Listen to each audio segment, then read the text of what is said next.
30 octobre 1984. Billet de Sujata. 30 octobre 84, donc c'est l'anniversaire de sa prenne. Billet de Sujata. Ce 30 octobre 1984, Doum, mon bien-aimé, qui a toujours œuvré pour le nouveau, que ce jour de renouvellement fasse entrer le changement voulu par Sri Aurobindo, par Mère, par Satprem, que le nouveau prenne possession de cette terre. Ma gratitude, mon amour à mon bien-aimé. Sujata. Un assaut de force furieuse et méchante. On est attaché au poteau et lacéré à droite et à gauche. Il faut décidément que j'arrête ce carnet. Il n'y a pas à protester, ce sont les règles du jeu, entre guillemets. JEU. C'est de la mécanique évolutive. Jusqu'à ce qu'il ne reste plus rien de l'homme, avec un grand H. Tant qu'il y aura un cri, il y aura encore de l'homme, H majuscule. Tant qu'il y aura mal, il y aura encore de l'homme. Plus rien. Il faut que leurs griffes passent à travers rien. Vision. Cette nuit, on m'a montré ce qu'il fallait faire. Je le comprends seulement maintenant. Une panthère plongée sous les eaux pour m'attaquer, c'est-à-dire dans le subconscient du corps. Et elle remontait à la surface avec un morceau de chair blanche. Ça ne saignait pas. Il faut que rien ne saigne. C'était tout blanc et gros comme mes 2 poings. On me montre avant, puis l'opération se passe et je comprends après. On m'a fait cadeau d'une panthère pour mes 61 ans. Ça doit faire partie de la libération des aminoacides. Soir. Si l'on peut voir que les griffes, c'est le Seigneur, alors elles fondent. Ce n'est pas voir avec les yeux, c'est sentir avec le corps. 31 octobre 1984. Indira assassinée. L'inconnu que j'ai vu dans la nuit du 11-12 septembre a exécuté son plan. Maintenant, tout va sortir. Nous arrivons au tournant du monde. Hier soir, ma douce a fait un petit dessin. Le batelier arrive à la porte rouge. Le batelier va pousser la porte. Il suffit de pousser et les 2 battants s'ouvriront. J'avais pensé que Sri Aurobindo me donnerait un signe hier. Now the lid is off. Le couvercle a sauté. Soir. C'est l'heure de Dieu.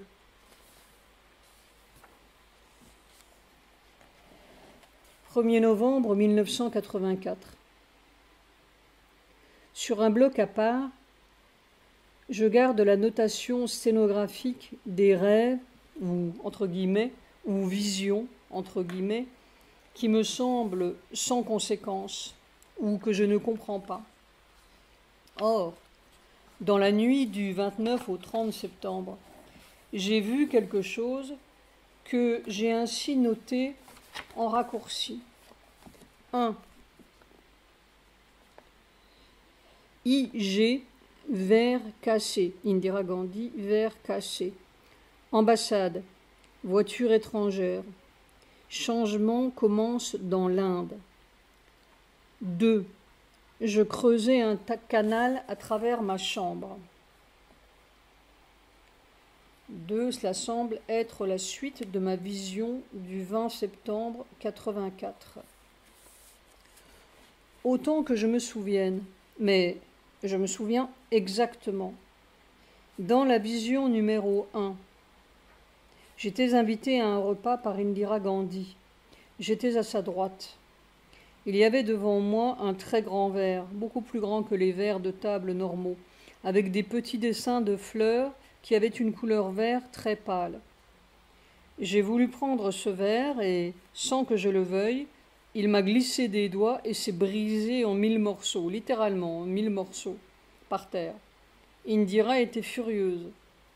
Ce verre était vide.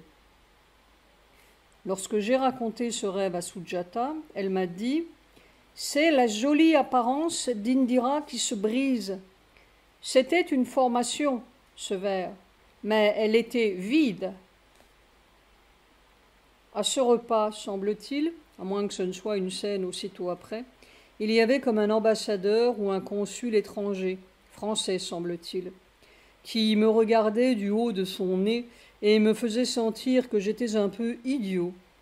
Alors Indira s'est retournée vers cet ambassadeur et lui a dit textuellement ceci.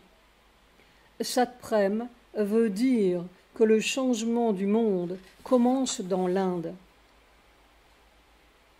Assez étrange, tout de même, qu'Indira prononce elle-même les paroles qui allaient signaler sa propre disparition. Il y a un grand chagrin dans l'atmosphère de l'Inde. Et c'est si fort, j'ai dû devenir très sensible à l'atmosphère, que je me suis arrêtée plusieurs fois, la gorge serrée et le corps serré, comme si j'avais envie de pleurer. Ce n'est pas mon chagrin, c'est le chagrin de l'Inde. Elle était très sympathique, cette femme, et très coupable.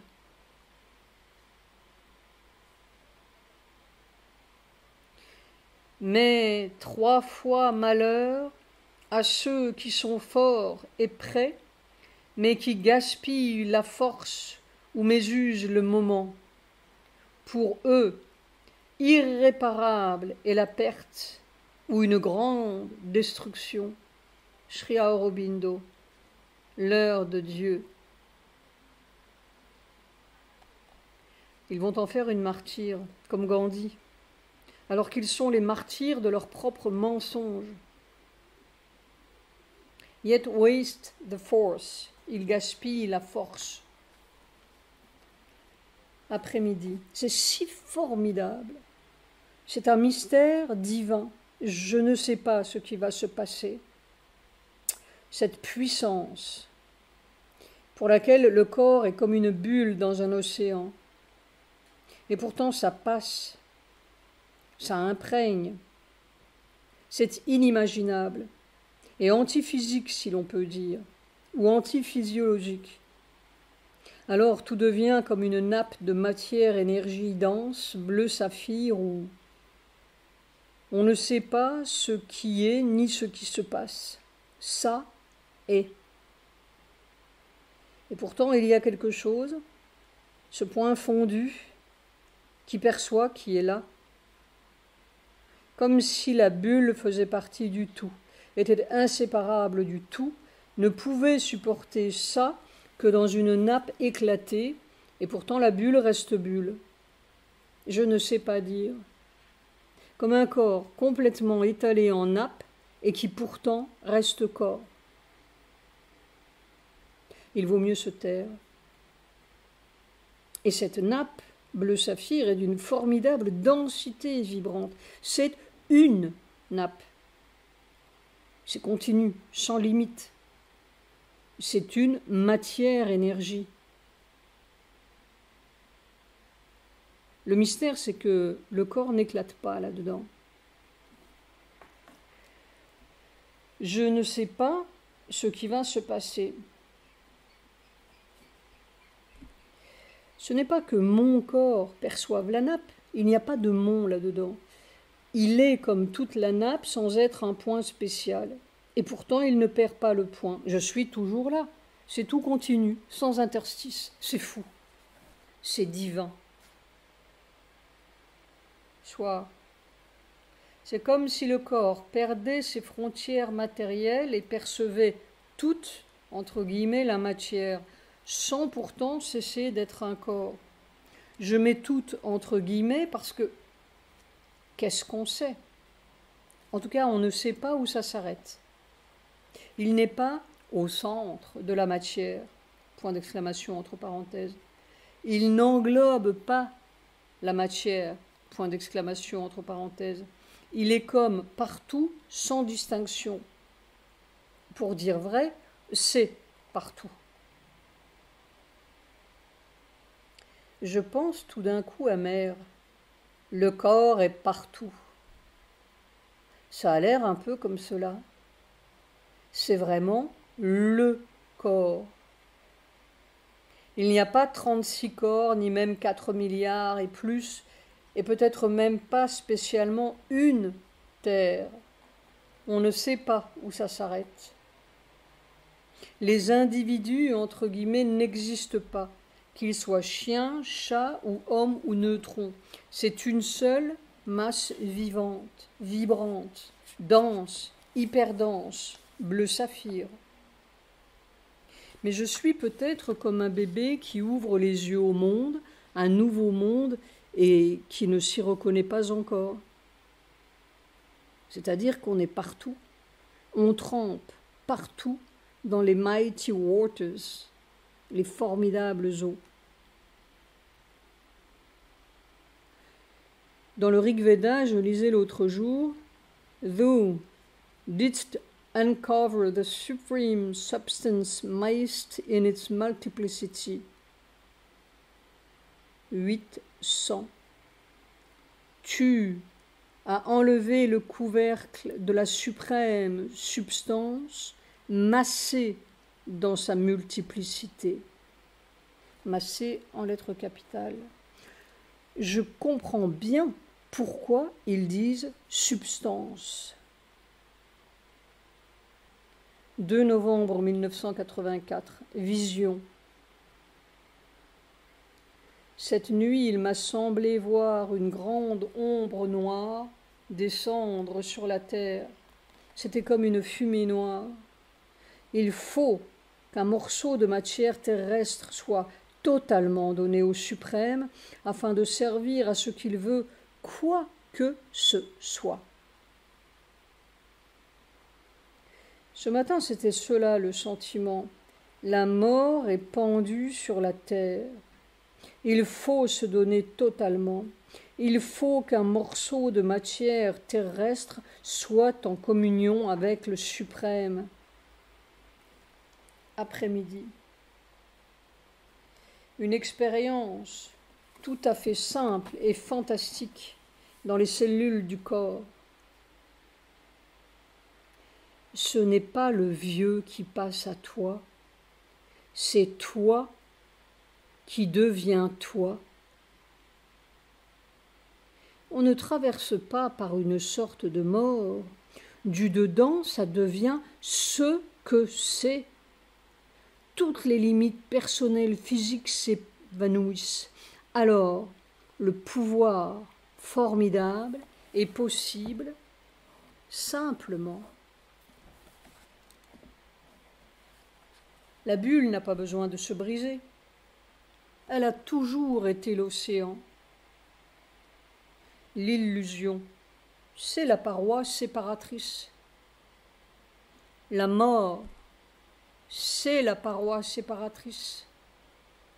La douleur, c'est la paroi séparatrice.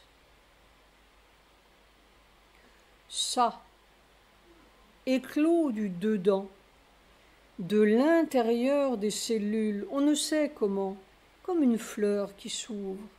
Mais oui, c'est ça. Mais oui, c'est ça, en lettres capitales. Ça pousse du dedans, simplement ce que c'est. Alors le formidable est simple. On ne passe pas à quelque chose d'autre, on passe à ce que c'est, comme un retournement interne des cellules. Mais oui, c'est ça, c'est toi. Alors tu deviens toi, tu es toi.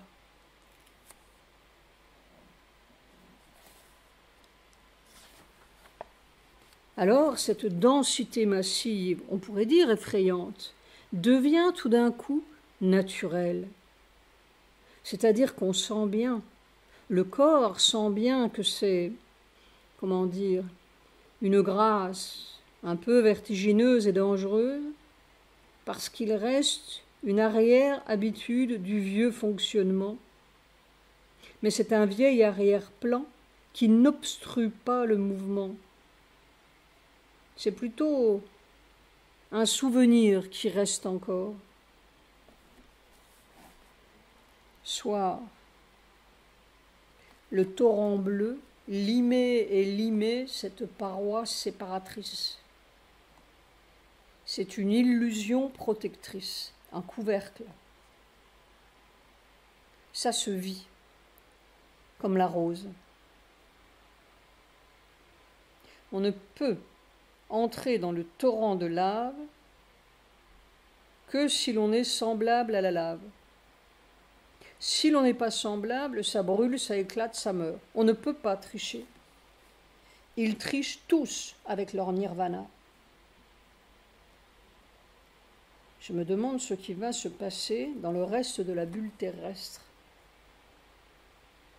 C'est cela, mourir vivant. C'est passer à travers la bulle sans éclater. C'est l'illusion qui meurt. Si on est dans l'illusion, on meurt avec l'illusion. C'est radical. En somme, depuis 29 mois et quelques, bientôt 30 mois, le corps fait l'apprentissage de la mort pour apprendre qu'elle n'existe pas. Enfin, elle existe si l'on veut. Il faut avoir soin de bien garder les deux pieds par terre et laisser les spéculations se réaliser dans les faits. Pour moi, un grand signe de réalisation sera quand toutes les pensées matérielles de la vie quotidienne, toutes les pensées qui vous traversent la tête, comme l'on dit, seront exactes, que seul l'exact puisse passer. Ça, ce sera une grande réalisation. Le droit, comme disent les rishis, ce qui vient droit. Il faut être tout à fait fou pour croire que la tradition Nehru, entre guillemets, va continuer indéfiniment. Après Indira, Rajiv, et on continue, et on continue. Ce n'est pas possible en lettres capitales. Ou alors les dieux sont fous. 3 novembre 1984. Vision de Sujata. Cette nuit, ma douce était dans une très vieille et très grande maison qui s'écroulait de toutes parts. Avant cela, il était question que nous partions en voyage en dehors, mais, semble-t-il, je l'avais envoyé porter un message dans cette vieille maison, tandis que j'étais déjà sorti. Juste à temps, ma douce a pu foncer à travers un couloir avant que tout ne dégringole. La maison de l'Inde, faudra-t-il partir? Après-midi. Tout de même, chaque fois, il y a la sensation d'un grand danger surmonté quand on traverse les parois physiques de la bulle. Quand viennent ces formidables vagues denses, quoique brûlantes, tout à fait démesurées par rapport à un petit corps, il faut un abandon profond, total. Chaque fois, c'est comme traverser la mort. Et l'opération est toujours à recommencer, dirait-on, jour après jour, heure après heure. Quand sera la vie nouvelle? On met Indira sur le bûcher à cette heure. Si elle avait compris et accepté ce que Mère voulait, l'Inde aurait pu être si belle et ouvrir le chemin au monde. Elle avait tous les pouvoirs et elle n'a rien fait. Soir, ma douce me faisait remarquer que la cadence s'accélère. Il a fallu quelques 10 ans pour balayer Navajata, et il s'est écoulé 8 mois entre la mort de Nolini et la mort d'Indira. Plus tard, on se débat avec des sensations auxquelles on ne comprend rien vraiment. Mais que pouvait dire une espèce en mutation qui débarque dans une physiologie nouvelle et sur une plage d'aucun atlas?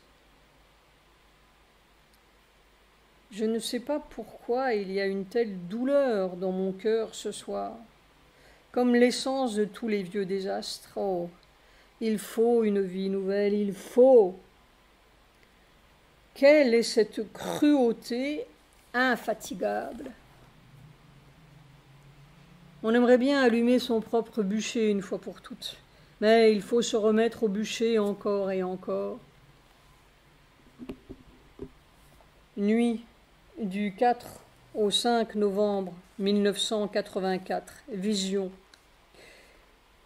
Extrait de mes bouts de vision. CPN, les fausses perles.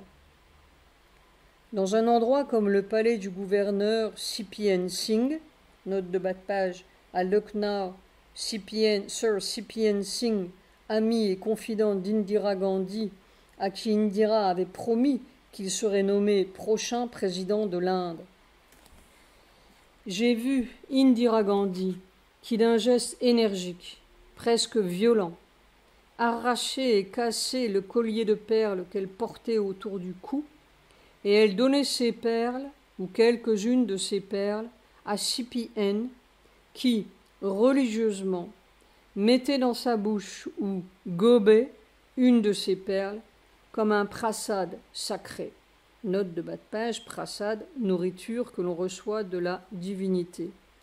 Puis CPN me donnait une de ses perles, que je fourrais dans mes poches, pas trop religieusement, mais pour ne pas offenser CPN.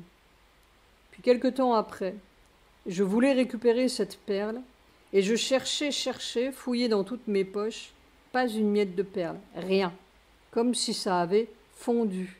Il ne restait rien de cette perle. C'était de fausses perles. 5 novembre 1984. C'est très terrible à traverser. Il faudrait toujours répéter la même chose. C'est rendre physiquement possible ce qui est physiquement impossible. Et on ne sait jamais ce qui se passera au milieu de l'opération. Il faut continuer, c'est tout. Soit, ce n'est même pas rendre possible, parce qu'on ne fait rien. On n'en fait pas plus que dans un cataclysme. On traverse ou pas.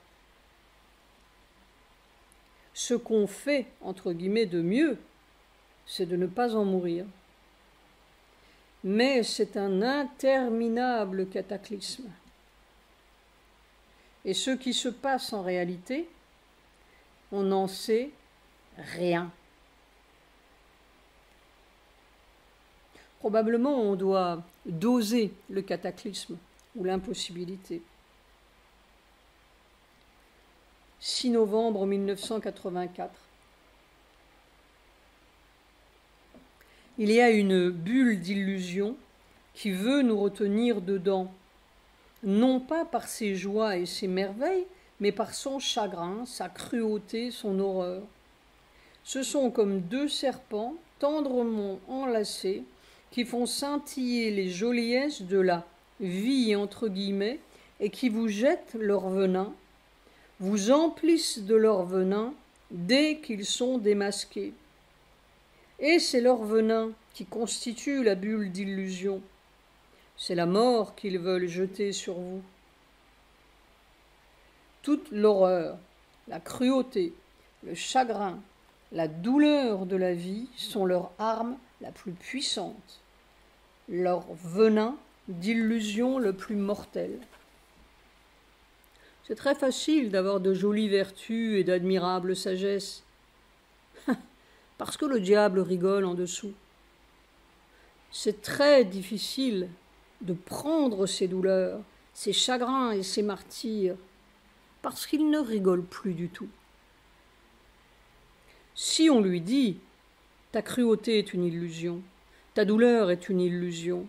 Ta mort est une illusion. Il devient très méchant, venimeux. Et il vous fait mal tant qu'il peut pour vous prouver qu'il a raison. Regarde mes cancers, regarde mes assassinats, regarde les enfants violés, regarde la Gestapo. Est-ce que ce n'est pas horrifiant? Est-ce que ce n'est pas chagrinant? Il y a une croix d'illusion. C'est très difficile de se décrocher de cette croix-là. Tout saigne pour vous prouver que cette croix-là n'est pas une blague. Pendant tant de millénaires, les religions et les spiritualités du monde entier ont essayé en vain de nous guérir des illusions de la vie. Leur effort était en vain parce qu'elles n'ont pas tiré le diable par sa vraie queue et détruit l'illusion de la mort. Elles ont sanctifié la mort au lieu de la déraciner. Quant à la science, elle lui a inventé des veines en plastique pour qu'elles durent plus longtemps.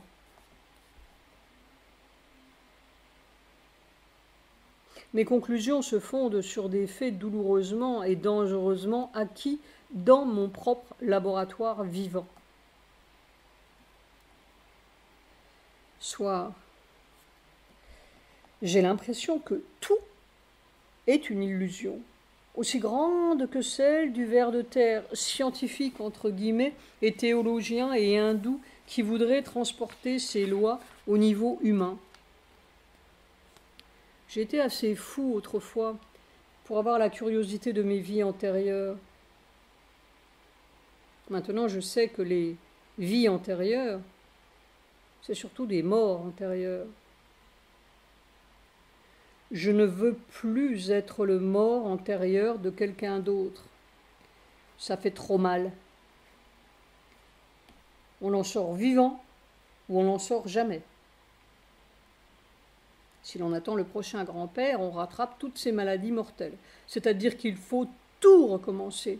Et il y a une fois où l'on doit pouvoir en sortir. Il faut détruire la mort dans ce corps même. Quant aux âmes libérées, entre guillemets, et nirvaniques, et aux archanges, ils attendront le prochain grand-père pour s'apercevoir qu'ils ne sont pas archanges du tout, ni libérés. On se guérit d'une illusion pour en attraper une autre. Il faut aller à la racine de l'illusion. Cette racine, c'est la mort, la douleur qui appelle la mort. Il ne s'agit pas de traverser une bulle d'illusion psychologique, mais une bulle d'illusion physique ou physiologique.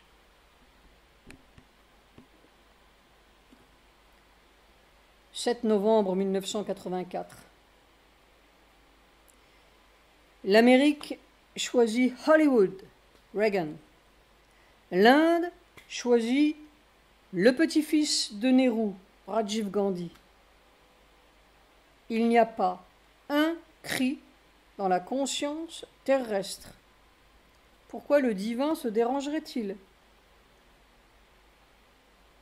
Tout ce que je peux faire, c'est de continuer mon cri. Certainement, je donnerais ma vie si cela pouvait sortir mère de cette tombe. Mais c'est plus difficile que de donner sa vie.